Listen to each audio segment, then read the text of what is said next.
क्या बीजेपी के सिपाहियों पर मोदी को नहीं भरोसा? जिन विरोधियों ने दी गाली उसी पर जताया भरोसा। बीजेपी को गाली देने वाले अब मोदी को जिताने चले। विरोधी हैं जरूरी, आखिर मोदी की ऐसी क्या मजबूरी?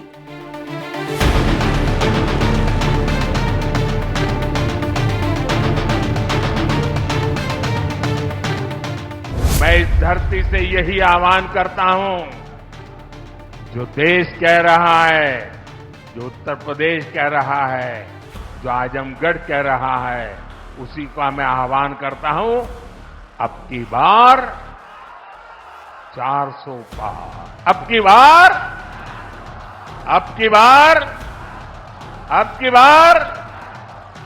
इस बार के लोकसभा चुनाव में देश के प्रधानमंत्री नरेंद्र मोदी कुछ इसी तरह से हुंकार भर रहे हैं। अब की बार 400 पार, अब की बार 400 पार।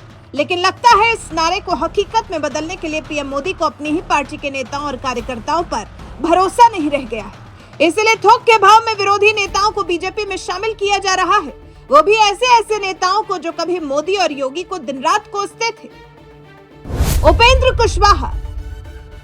सबसे पहले चलते हैं बिहार, जहां आज भी गठबंधन के बिना चुनाव में उतरने से डरती।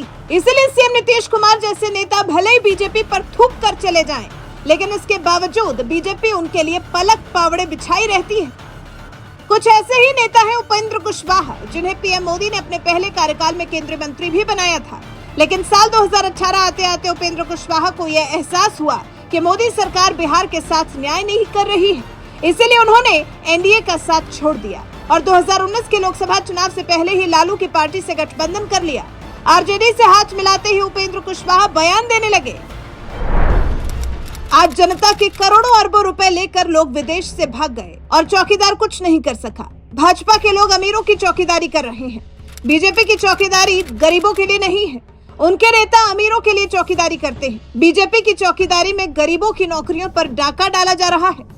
अति पिछड़ा, अनुसूचित जाति और जनजाति के युवाओं को आरक्षण के कोटे में बांध कर रख दिया गया है। लालू से हाथ मिलाने के बाद उपेंद्र कुशवाहा कुछ इसी तरह से मोदी सरकार को कोसा करते थे और आज जब एक बार फिर लोकसभा चुनाव आया तो बीजेपी ने उपेंद्र कुशवाहा को न सिर्फ एनडीए में शामिल किया, बल्कि उनको बिहार की काराकट लोकसभा सीट भी दे दी। जबकि जिस पशुपति पारस ने मोदी सरकार का साथ दिया, उन्हें तिनके की तरह बीजेपी ने एनडीए से निकालकर फेंक दिया। इस अपमान के बाद एलजेपी नेता और केंद्रीय मंत्री पशुपति पारस ने मोदी सरकार से इस्तीफा दे दिया। अशोक चव्हाण। बिहार के बाद अब चलते हैं महाराष्ट्र की ओर। ये वो राज्य है जहां बीजेपी और शिवसेना मिलकर कांग्रेस को कोसा करती थी, लेकिन अब राजनीति ने ऐसी करवट बदली है कि इसी बीजेपी को कांग्रेस नेताओं की जरूरत पड़ने लगी है, वो भी अशोक चव्हाण जैसे कद्दावर कांग्रेसी नेता की, जो महाराष्ट्र कांग्रेस के अध्यक्ष रह चुके हैं, तो वहीं 2 बार महाराष्ट्र के मुख्यमंत्री भी रह चुके हैं। और जब तक कांग्रेस में मोदी सरकार को दिन रात कोसते रहे, एक बयान में तो उन्होंने यहाँ तक कह दिया कि मोदी जी को पहले भारत में रहना चाहिए, भारत से प्यार करना चाहिए, तब मेक इन इंडिया की बात करनी चाहिए। बदले में बीजेपी भी अशोक चव्हाण पर आदर्श घोटाले के आरोप लगाती रहती थी, लेकिन 2024 का चुनाव आते ही अशोक चव्हाण बीजेपी के लिए पाक साफ हो गए, जिन्हें कुछ ही दिनों पहले पार्टी में शामिल कराया गया और मोदी सरकार ने भी उन्हें राज्यसभा भेजने में कोई देर नहीं की। यानी पूर्व कांग्रेसी अशोक चव्हाण भी बीजेपी को 400 पार सीटें दिलाने के लिए मेहनत करेंगे। चंद्रबाबू नायडू। अब बात होगी दक्षिण की राजनीति की, जहां पैर जमाने के लिए बीजेपी आज भी संघर्ष कर रही है। इसी दक्षिण में एक राज्य है आंध्र प्रदेश, जहां बीजेपी कभी भी सत्ता में नहीं आई। जब भी चुनाव लड़ी, उसे किसी न किसी बैसाखी की जरूरत पड़ी। यहाँ तक कि साल 2014 का लोकसभा चुनाव भी मोदी को चंद्रबाबू नायडू की तेलुगु देशम पार्टी के साथ लड़ना पड़ा। लेकिन साल 2019 का लोकसभा चुनाव आते आते चंद्रबाबू नायडू ने भी मोदी का साथ छोड़ दिया। एनडीए से अलग होने के बाद चंद्रबाबू नायडू इस कदर मोदी पर हमलावर हुए कि उनकी पत्नी जसोदाबेन को भी नहीं बख्शा। साल 2019 में ही एक बयान में चंद्रबाबू नायडू ने कहा, आप अपनी पत्नी से अलग रहते हैं, क्या परिवार के मूल्यों के प्रति आपके मन में कोई आदर भी है? वो 3 तलाक बिल लाकर तलाकशुदा मुस्लिम महिलाओं की मदद की बात करते हैं, लेकिन उनसे उनकी पत्नी के बारे में कोई सवाल पूछे तो कोई जवाब नहीं दे पाते हैं। मुझे लोकेश के पिता होने का गर्व है। मैंने हमेशा परिवार के मूल्यों का समर्थन किया है, लेकिन मोदी का तो कोई परिवार ही नहीं है, इसलिए वो इसे समझ नहीं पाएंगे। इस चुनाव में बीजेपी भले ही मैं हूं मोदी परिवार अभियान चला रही हो, लेकिन इसका जवाब उसके पास भी नहीं होगा कि जिस नायडू ने पीएम मोदी की पत्नी से लेकर परिवार तक पर सवाल उठाए, वो नायडू अब एनडीए परिवार में कैसे शामिल हो गए। इसका जवाब शायद पीएम मोदी के पास भी नहीं होगा, जिन्होंने कुछ ही दिनों पहले नायडू के साथ रैली की थी। संजय शुक्ला, अभी कुछ ही महीनों पहले मध्य प्रदेश में हुआ विधानसभा चुनाव आपको याद है।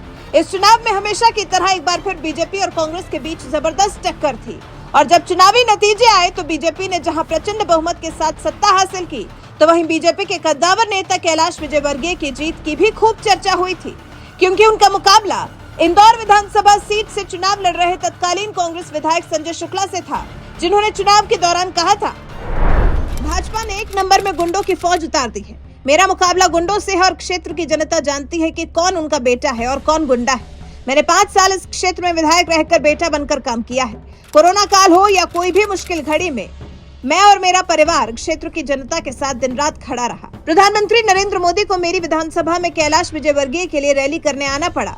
ये दिखाता है कि क्षेत्र में मेरी लोकप्रियता कितनी है।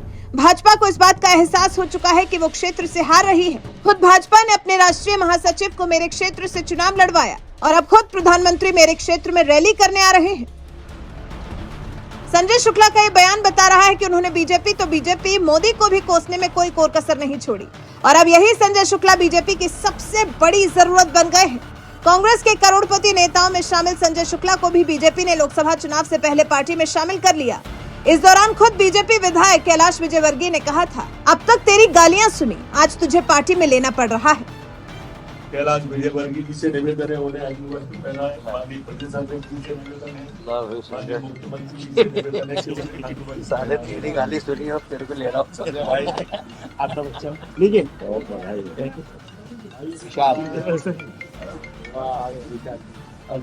विधायक श्री विशाल पटेल जी भी आज शामिल हैं। अब आप भी सोचिए, जिस कांग्रेस नेता संजय शुक्ला को पार्टी में शामिल कराते वक्त बीजेपी नेता कैलाश विजयवर्गीय को भी कहना पड़े कि अब तक तेरी गालियां सुनी, आज तुझे पार्टी में लेना पड़ रहा है। क्या ऐसे नेताओं को बीजेपी में शामिल किया जाना चाहिए?